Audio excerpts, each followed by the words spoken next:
இந்த 4 விஷயங்களை நினைவூட்டாமல் உங்க காலை நேரத்தை ஒருபோதும் தொடங்காதீங்க.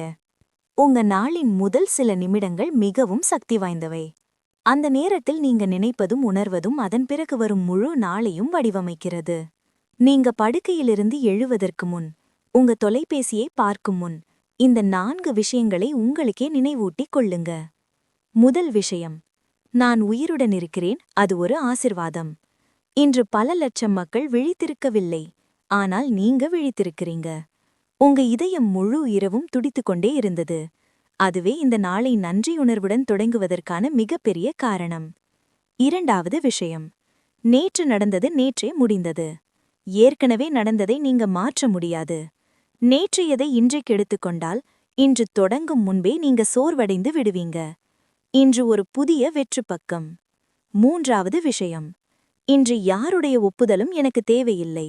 யாராவது உங்களை விமர்சிக்கலாம், யாராவது உங்களுடன் ஒத்துக்கொள்ளாமல் இருக்கலாம். அது சரிதான்.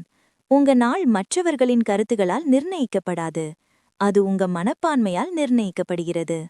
நான்காவது விஷயம், இன்று ஏதோ ஒரு நல்ல விஷயம் நடக்கலாம். பலர் வீடை விட்டு வெளியே செல்லும்போது பிரச்சனைகளையே எதிர்பார்க்கிறார்கள்.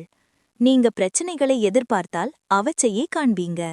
ஆனால் நீங்க நல்லதற்காக திறந்த மனதுடன் நாளை தொடங்கினால், முன்பு கவனிக்கப்படாத நல்ல விஷயங்களை உங்க கண்கள் பார்க்கத் தொடங்கும். இந்த 4 நினைவூட்டல்கள் 1 நிமிடத்திற்கும் குறைவான நேரம், ஆனால் அது உங்க நாளின் திசையை மாற்றுவதற்கு போதுமானது. இன்று முதல் இதை நினைவில் வைத்துக்கொண்டு நாளை தொடங்கப் போறீங்க என்றால், கமெண்ட் பாக்ஸில் இதை எழுதுங்க. நான் என் நாளை விழிப்புணர்வுடன் தொடங்குகிறேன். அதை ஒரு முடிவாக எழுதுங்க.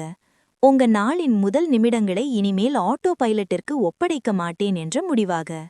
ஏனெனில், ஒரு நாள் நீங்க வீட்டை விட்டு வெளியேறும்போது தொடங்குவதில்லை, நீங்க கண்களை திறக்கும்போது தேர்வு செய்யும் முதல் எண்ணத்திலேயே அது தொடங்குகிறது.